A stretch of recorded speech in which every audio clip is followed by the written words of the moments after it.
Bienvenue dans ce nouvel épisode, très cher. On nous répète qu'il faut absolument gérer sa colère pour être une bonne personne.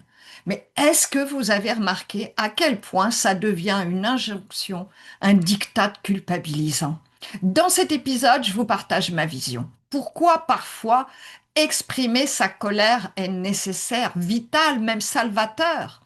Et deuxième aspect, comment la colère vibratoire, elle permet de dire stop, un stop radical aux entités et aux manipulations de la matrice. Pour les nouveaux sur ma chaîne, je suis Corinne Emia, coach bioénergéticienne quantique et alchimiste. Je vous guide pour libérer vos blocages individuels et collectifs et sortir de l'enfermement afin de retrouver votre liberté originelle. Le problème, pour en revenir à notre colère, le problème dans tout ça, c'est qu'on est dans un système très culpabilisant. Et se mettre en colère en fait partie. Donc pour moi, il faut arrêter de se laisser culpabiliser pour tout et n'importe quoi.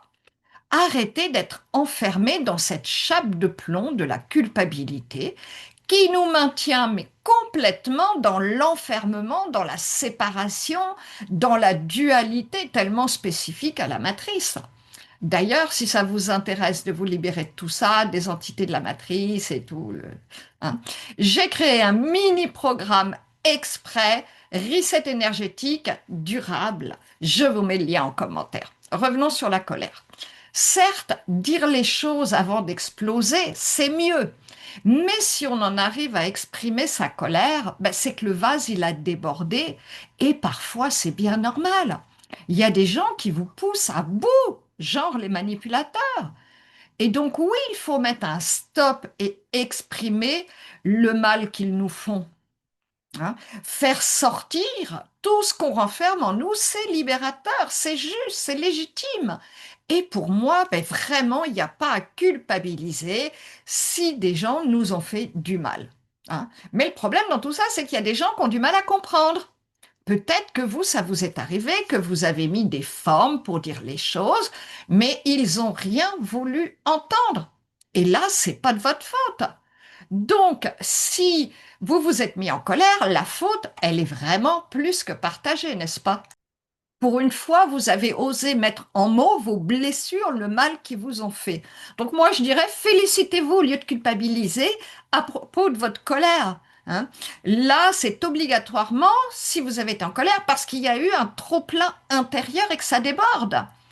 Mais si on croulait pas sous les injonctions que pour être des bonnes personnes, il faut pas se mettre en colère, bah, on oserait plus poser des limites au fur et à mesure.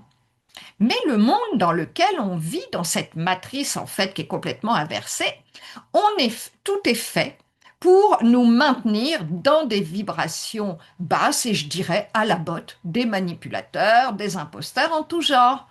Et vous y trompez pas. Il en existe bien plus, pardon, que vous ne le pensez et dans vos relations. La colère, vous savez, c'est aussi une réaction physiologique normale. Le corps libère de l'adrénaline, le cœur s'accélère, le système nerveux se met en alerte. Tout ça, c'est un mécanisme de survie.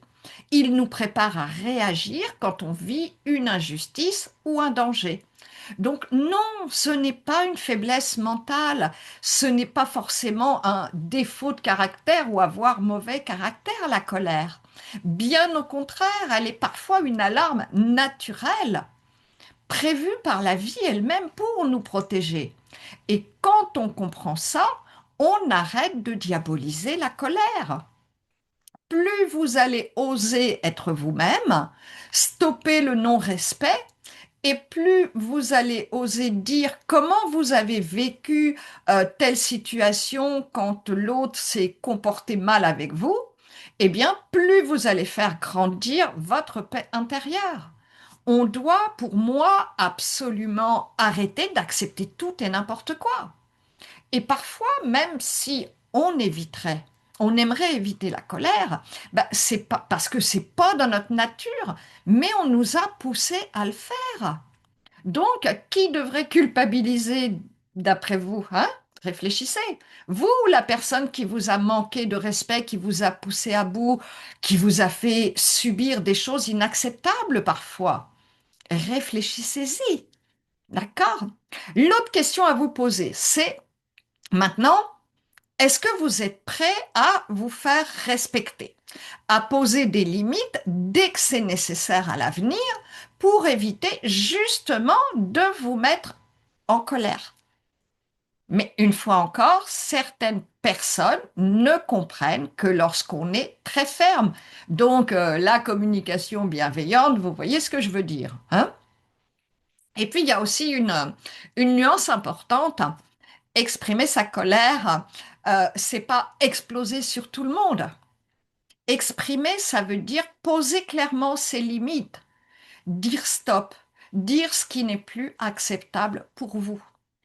Alors que décharger sa colère, c'est laisser éclater toute la pression accumulée d'un coup, comme la cocotte minute là. Et ça peut être fait de parfois de façon violente. C'est différent, hein. Mais l'expression de la colère maîtrisée, c'est de la clarté. C'est poser un cadre. La décharge, c'est vrai, c'est une perte de contrôle. Et c'est pas du tout la même vibration. Et justement, ce qui est important, c'est d'oser s'exprimer avant d'en arriver à l'explosion. À partir de maintenant, si vous vous autorisez à stopper l'inacceptable immédiatement, eh bien, vous arrêterez d'accumuler en vous tous ces ressentis.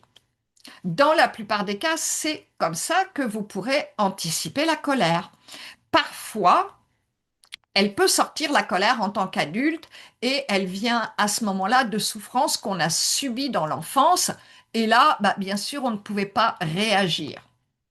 Donc, c'est une raison supplémentaire pour accepter cette colère quand vous avez exprimé toutes ces difficultés, on va dire ça comme ça, que vous avez vécues durant l'enfance. Et il faut même vous en féliciter d'avoir osé exprimer vos souffrances, ces blessures qui vous ont sûrement impacté dans tous les domaines de votre vie depuis toujours, hein.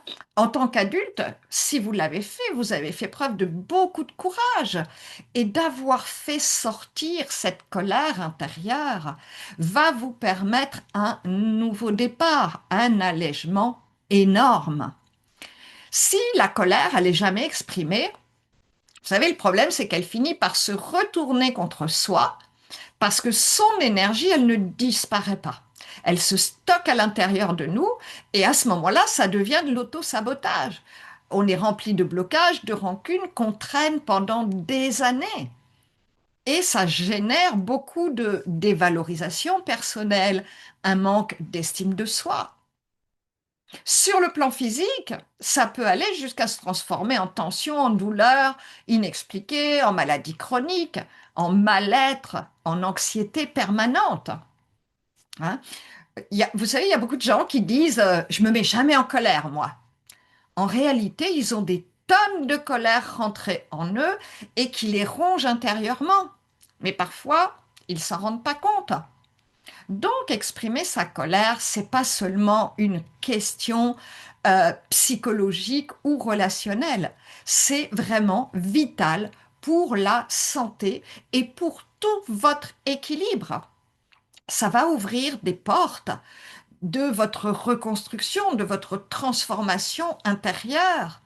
Et les bénéfices, dites-vous bien qu'ils ne sont pas uniquement pour vous, ils vont être pour votre conjoint, votre famille, vos proches. Voyez, j'espère que vous comprenez vraiment ma vision autour de tout ce diktat de la colère et de la culpabilité qui nous est imposé, hein. Dès qu'il est question de colère, culpabiliser. C'est vraiment important de remettre ça en perspective, cette vision de la colère, le jugement envers nous-mêmes et surtout cette croyance si répandue qu'il faut absolument gérer sa colère. Moi, j'adhère pas du tout au concept de garder la colère en soi et de laisser les personnes concernées faire n'importe quoi envers moi. Et ça, plus ce sera clair pour vous, plus vous porterez dans vos énergies euh, ce choix, eh bien, plus vous éloignerez naturellement, sans forcer, les personnes ou les situations qui pourraient vous amener à gérer de la colère. Parce que le problème fondamental derrière la culpabilité, c'est qu'il y a encore bien plus lourd, c'est la honte. Parce que quand on se met en colère, on nous a appris que c'était pas bien. Eh bien, on finit par avoir honte de notre propre réaction.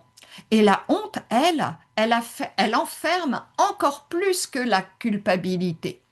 La culpabilité, c'est j'ai fait quelque chose de mal. Mais la honte, c'est, écoutez-moi bien, je suis mauvais, je ne suis pas une bonne personne. Vous voyez un peu la différence, c'est bien plus profond. Et ça détruit l'estime de soi.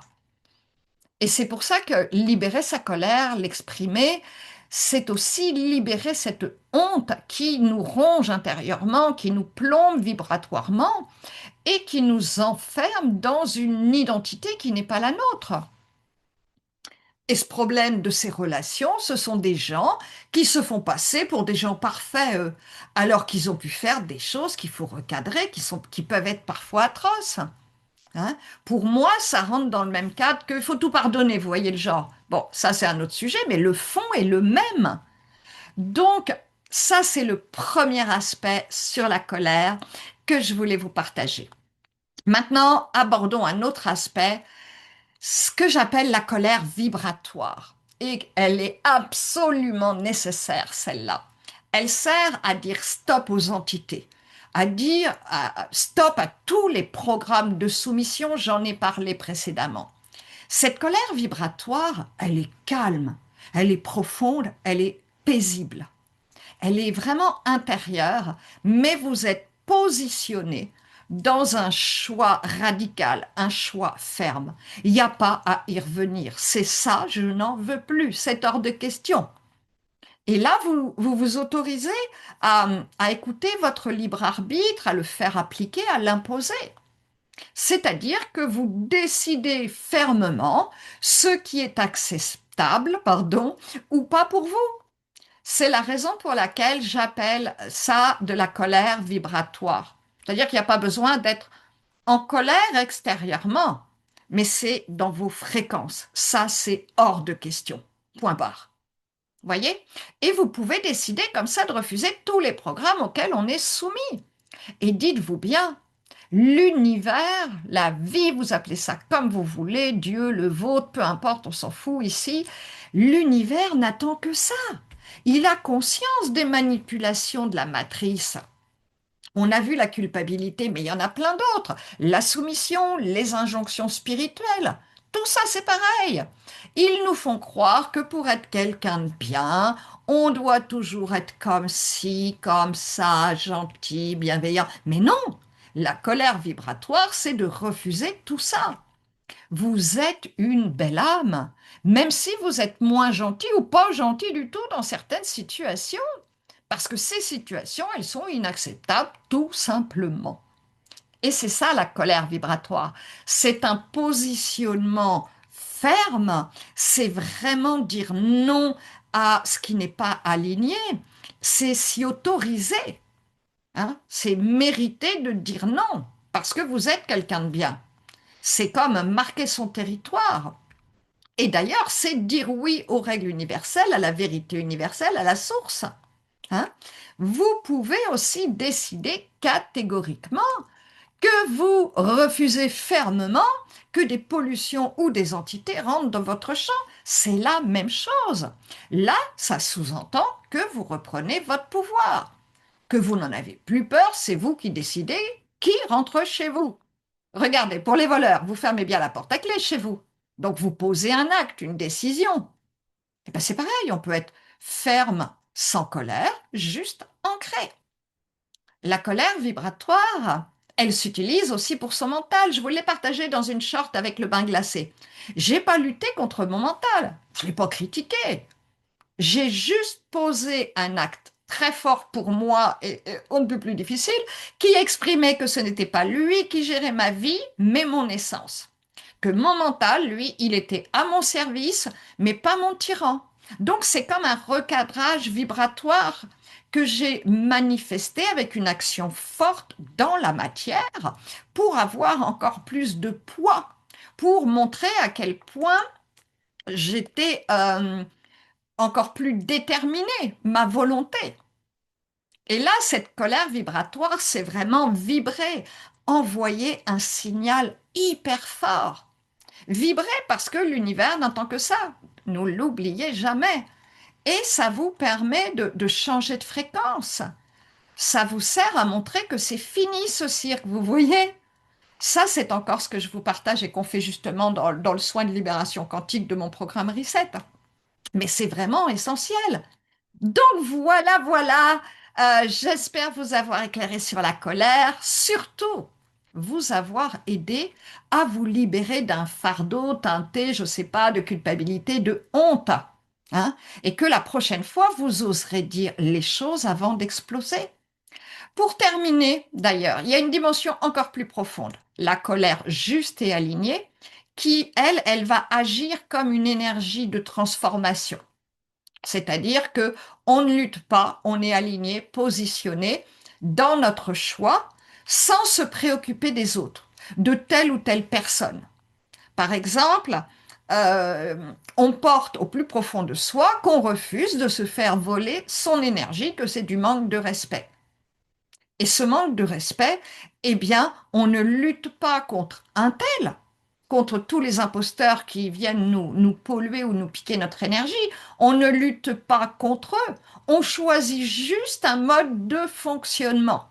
Et à partir de là, tu es aligné sur ton essence. Tu es dans ton pouvoir. Tu fais place nette et tu décides de ce que tu veux dans ta vie ou de ce que tu refuses. Les deux, ça marche. Et c'est tout simple. Hein. Et quand on l'utilise consciemment, c'est hyper puissant. C'est là que tu crées ta nouvelle réalité. Si vous avez besoin de déculpabiliser et que vous ne voulez pas retomber dedans, dans cette colère, je vous incite à penser à cette colère vibratoire et à quelles limites vous voulez poser ici et maintenant. Ne reportez pas. Et les limites, que ce soit dans votre vie matérielle ou au niveau des énergies invisibles. Les deux, c'est essentiel. D'accord? Donc pour conclure, retenez bien, si vous voulez bien, bien sûr, il n'y a pas d'ordre. La colère humaine, elle n'est pas dans ma vision. Hein, c'est pas forcément une faute, c'est juste la preuve d'un trop-plein qui déborde. La culpabilité, c'est un piège de la matrice et la colère en fait partie.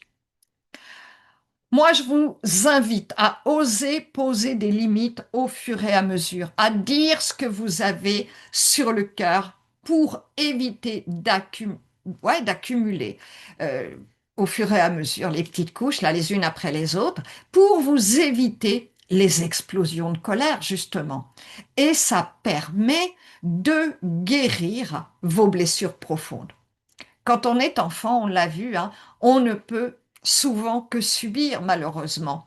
Mais plus tard, en tant qu'adulte, on peut enfin exprimer ce qui était interdit ou impossible, et c'est légitime. Hein. La colère, c'est une énergie de respect. C'est ne pas tout accepter. C'est s'aimer suffisamment pour oser dire qu'on n'est pas d'accord. Et c'est une très grande preuve de courage. Et la plus importante, c'est la colère vibratoire, celle qui dit non aux entités, aux programmes, aux pollutions énergétiques, à ceux qui viennent t'aspirer ton énergie ou te déverser leurs émotions. Hein. C'est celle qui permet de fermer la porte en conscience, d'affirmer son libre arbitre. Et en l'activant, vous changez vraiment de fréquence et vous choisissez clairement d'arrêter de vous faire envahir autant dans des relations terrestres que par les entités et tout le tralala.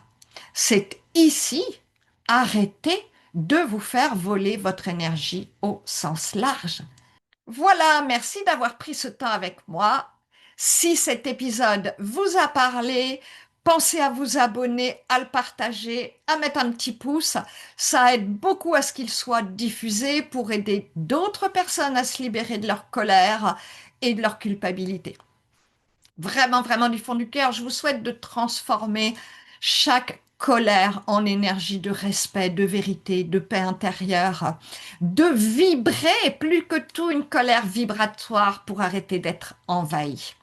J'espère vous avoir apporté beaucoup de valeur. Dites-moi en commentaire ce qui vous a le plus aidé, je me ferai un plaisir de vous lire. À très bientôt. Ciao, ciao.